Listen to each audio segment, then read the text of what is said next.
Hi friends, नित्य शिक्षक भर्ती में एक बार फिर से आपका स्वागत है। और बहुत ही बड़ी अपडेट निकल के आ रही है कि कल सभी केसों की कॉज लिस्ट जारी हो चुकी है। एक एक करके सभी केसों के बारे में आपको पहले से ही बता दिया गया था कि कल सारी सुनवाई होने वाली है। तो कल अपडेट, पल पल की अपडेट के लिए चैनल को सब्सक्राइब कर लें आप, क्योंकि कल आपको हर अपडेट की जानकारी सबसे पहले अभिमान एकेडमी के माध्यम से आपको दे दी जाएगी, सबसे सटीक और सही जानकारी। और कल सुनवाइयों का पहाड़ है, ये बात तो क्लियर है कि बीएड का जीतना तय है। बीएड को कोई माई का लाल हरा नहीं सकता, ना ही कोई निकाल सकता है। तो बीएड तो जीतना तय है। और वहीं 60-65 पर जीत पक्की है, इनको भी कोई नहीं चेंज कर सकता। इम्पोर्टेंट रहेगा कल 22,000 सीटों को जोड़ने वाला मुद्दा। यदि 22,000 सीटों को जोड़ने के ऊपर, जैसे कि बीएड लीगल टीम कह रही है कि कुछ अप्रत्याशित चीज़ों को कुछ बड़ा धमाका देखने के लिए मिलेगा, तो 22,000 सीटों पर तो बहुत ही ज़्यादा विचारणीय बात है। और हरीश साल्वे सर के ऊपर जो शंकाएं लगाई जा रही थी कि वो आएंगे या नहीं आएंगे, या बीएड लीगल टीम उल्लू बना रही है, इस तरह की भ्रामक खबरें फैलाई जा रही थी। लेकिन बीएड लीगल टीम ने ये चीज़ साबित कर दी है कि हरीश साल्वे सर आएंगे और वो अपनी बातों पर खरे उतरे हैं। ये सच था कि कुछ पैसों की कमी पड़ रही थी, इसलिए बार बार वो आग्रह कर रहे थे पैसों के लिए। और वो चीज़ें सही भी हैं, क्योंकि एक या 2 या 10-20 व्यक्ति मिलकर इतने बड़े वकील को हायर नहीं कर सकते। और कल लगभग 10 मुद्दों पर अलग अलग 2-2 वकील, तो आप समझ लीजिए 10 से 15 वकीलों का पूरा पैनल खड़ा किया गया है। उसके लिए धन की आवश्यकता तो होती है ही, और सभी लोगों ने मिलकर सहयोग भी किया। और आपके सामने कल जीत का परचम लहराएगा, आप देख लेना, ऐसा ही होने वाला है। और कम गुणांक वालों को कल से बहुत उम्मीदें हैं। और कारण ये भी है कि यदि 22,000 सीट जुड़ती हैं, मैंने सबसे नीचे वाली लास्ट लाइन में क्या लिखा है आप पढ़ सकते हैं। सब कुछ सही रहा तो 30,000 छात्रों की होगी सेकंड काउंसलिंग। ऐसा मैंने क्यों कहा? ऐसा मैंने इसलिए कहा कि लगभग 8,000 छात्र तो ऐसे होंगे जो 2-2 हज़ार भी मैं जोड़ूँ तो एनओसी वाले 2 डॉक्यूमेंट में कोई कमी है, वो फर्जीवाड़े के 2-3 हज़ार बच्चे, हर तरह का बच्चा, और 2-3 हज़ार बच्चे वो जो कहीं नंबर आ जाएंगे, और बल्कि ज़्यादा ही होंगे। और 22,000 सीट है, तो 22 और 8 30,000 छात्रों की कम से कम सेकंड काउंसलिंग होने वाली है। तो आप उनकी जो पुरानी मेरिट लगी थी, आप उसे 3% करेक्ट नीचे गिरा लें, और उससे ज़्यादा भी नीचे गिर जाए। एससी वाली लिस्ट तो 58-57 पे भी चली जाए तो बहुत बड़ी बात नहीं है। लेकिन जो ये बात बोली जा रही हैं, जो ये चीज़ कही जा रही हैं, ये धरातल पर कल उतरेंगी। यदि ये ऐसा हो गया तो बहुत ही ज़्यादा दिवाली जैसा माहौल होगा। कल शाम अपडेट के साथ लाइव आना चाहूँगा मैंने आपसे पहले ही कहा था, यदि जब भी ये जीत होगी मैं आपके सामने लाइव आना चाहूँगा, और मैं उस खुशी का हिस्सा बनना चाहूँगा जो अभ्यर्थियों के मन में हो गई। हर वो चीज़ जो खुशी में शामिल हो, दुख में मैं तुम्हारे साथ खड़ा हूँ। और मेरा शुरू से यही एक उद्देश्य है कि लो मेरिट वाले बच्चे, जो कम गुणांक वाले बच्चे हैं, उनका ज़्यादा से ज़्यादा यहाँ सिलेक्शन हो। और अपने सोशल मीडिया के माध्यम से, हर पत्राचार के माध्यम से इस आवाज़ को हम उठाते रहें, हमारा चैनल उठाता रहा है। और हर चीज़ के साथ, अपडेट के साथ आप चैनल को सब्सक्राइब कर लें, क्योंकि कल आपको पल पल की खबर सबसे पहले आपको दे दी जाएगी। और वहीं एक एक करके अब बात करते हैं इंपॉर्टेंट खबरों के बारे में। सबसे पहले मैं आपको बता दूं, जो पुरानी भर्तियां हैं उनके भी डॉक्यूमेंट वापस करे जा रहे हैं। 72,825 में भी जो डॉक्यूमेंट रुके हुए हैं, 16,448, 15,000, तो इन सब के डॉक्यूमेंट वापस किए जा रहे हैं। और ये बांदा ज़िले का कार्यक्रम है, उन्होंने अपना सारणी लगा दिया कि इस डेट में आकर आप ले जा सकते हैं। 41,556, 12,000। कहीं ना कहीं ये लिस्ट ये बता रही हैं कि आज भी 8 से 10 साल पुरानी भर्तियों के डॉक्यूमेंट आज भी वापस हो रहे हैं। आप सोचिए उन बच्चों के मन पर क्या गुजरेगी जो 8 साल से इंतज़ार कर रहा है अपनी बारी आने का। और ये ज़िले तड़ातड़ करके सब बच्चों के डॉक्यूमेंट वापस करे जा रहे हैं। तो कितना आहत होगा इन बच्चों का मन जब अपने डॉक्यूमेंट वापस लेकर आएंगे। तो कहीं ना कहीं उन बच्चों को फ़ायदा भी होगा। वैसे यदि इन्हें नौकरी देते, फ़ायदा उन बच्चों को होगा जिनका 69,000 शिक्षक भर्ती में चयन सूची में नाम है। लेकिन कहीं ना कहीं वो एक सीट ही घिरेंगे यदि उन्हें पहले ही नौकरी दे दी जाती, उन्हें इतना ना घुमाया जाता। आप बताइए, 72,825 की नौकरी 2011 की है और 2020 चल रही है, 9 साल हो गई इस भर्ती को।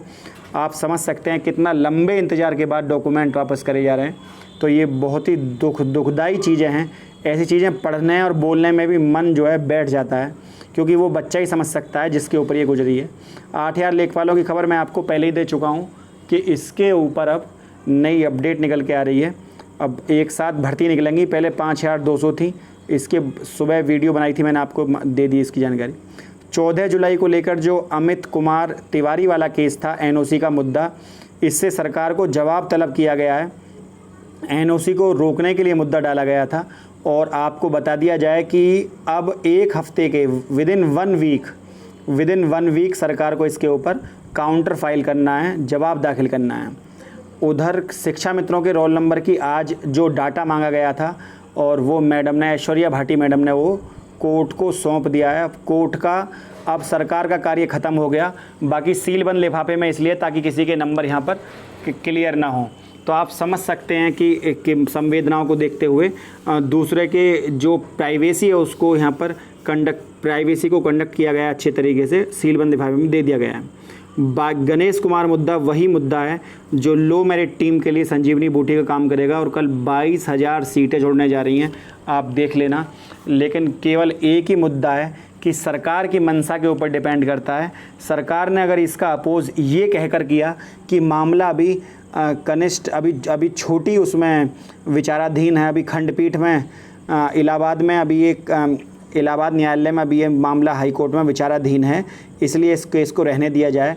इस बात का जवाब यदि अभ्यर्थी ढूंढ लेते हैं या अभ्यर्थियों के वकील ढूंढ लेते हैं तो आप समझ सकते हैं 22,000 जोड़ना सीट तय हैं। वैसे इस बात का जवाब ये भी है कि सरकार घुमा रही है और सरकार इन सीटों को जोड़ना नहीं चाह रही। और महोदय, आपने ही कहा था कि 1,37,000 पदों पर 2 लगातार भर्तियों में भर्ती की जाए, लेकिन सरकार ने इन चीज़ों को घुमाने के चक्कर में सरकार बार बार उधर की ओर इशारा कर रही है। यदि सरकार की मंशा है तो सरकार इसी के यहीं आज ही क्यों नहीं ये कहती कि हम जोड़ने के लिए तैयार हैं। सरकार के मन में क्या है, इनसे पूछा जाए। और ये क्योंकि जस्टिस यू ललित सर ने आदेश दिए थे तो आपकी बात का, आपके आदेश की अवहेलना करिए सरकार ने। सरकार का कोई वकील के पास इस बात का जवाब नहीं होगा कि महोदय आपकी ही बात की अवहेलना करी गई है और आपकी बात मतलब कोर्ट की अवहेलना करी गई है। तो इस बात को जस्टिस यू ललित सर बड़े तीव्र बुद्धि के और बहुत याददाश्त, बहुत तेज, तुरंत समझ जाएंगे इस चीज़ को और 2 मिनट लगेंगे सीटों को जोड़ने में। सरकार की बोलती बंद, क्योंकि जिस जज का दिया गया न्याय आदेश हो और यदि उसके ऊपर अमल ना हो तो उस जज की प्रतिक्रिया और सामने वाले खड़े व्यक्ति की प्रतिक्रिया क्या होगी उस जज के लिए, जबकि उसी का दिया हुआ आदेश था और उसका पालन नहीं किया गया है। बड़ी इम्पोर्टेंट सी चीज़ है जी। जुड़ना लगभग तय है, लेकिन एक फूंक की आवश्यकता है। और वहीं स्वर्णिमा श्रीवास्तव का केस आपको पता है कि 1 हफ्ते बाद के लिए टैग कर दिया गया है। इसके ऊपर सुनवाई आपको 20 या 21 तारीख में देखने के लिए मिलेगी, ये मैंने आपको पहले ही बता दिया था।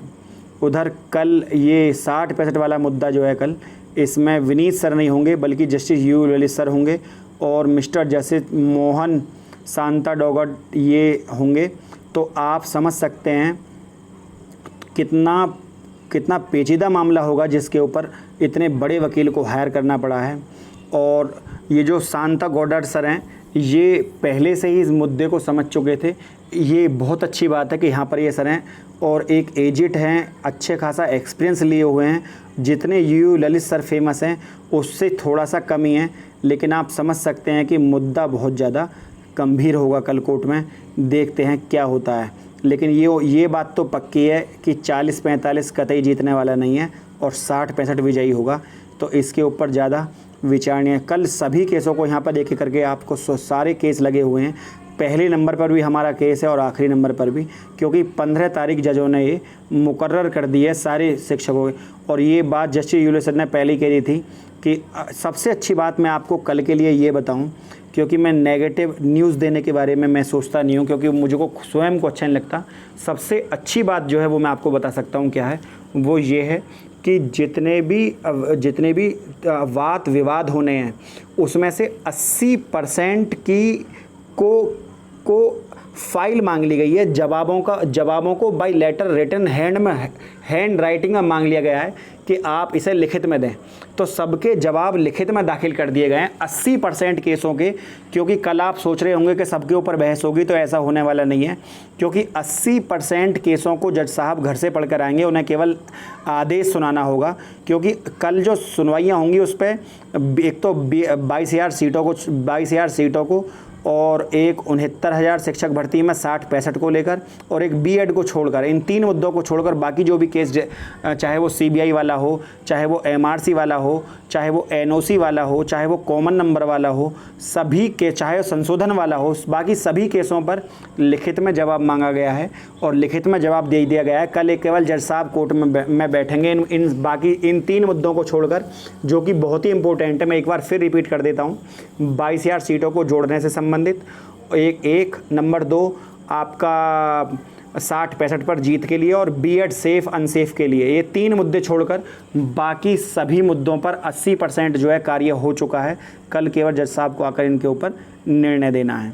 और वही इम्पोर्टेंट चीज़ें हैं, कल का दिन बहुत बड़ा रहने वाला है 69,000 शिक्षक भर्ती के लिए। एक बहुप्रतीक्षित तारीख है 15 जुलाई, और आप बिल्कुल धैर्य बनाए रखें, कल इतिहास लिखा जाएगा।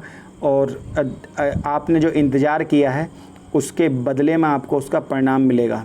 तो फ्रेंड, यदि आपको मेरी बात समझ में आ रही हो और वीडियो में आपको यदि 2 पॉइंट भी समझ में आए हों और आपको मन को तसल्ली हो, धैर्य बना के रखें, बिल्कुल मन से ना हारें, क्योंकि भर्ती में देर तो हुई है, लेकिन आप चिंता ना करें। आप इस देर को इस चीज़ से समझ सकते हैं।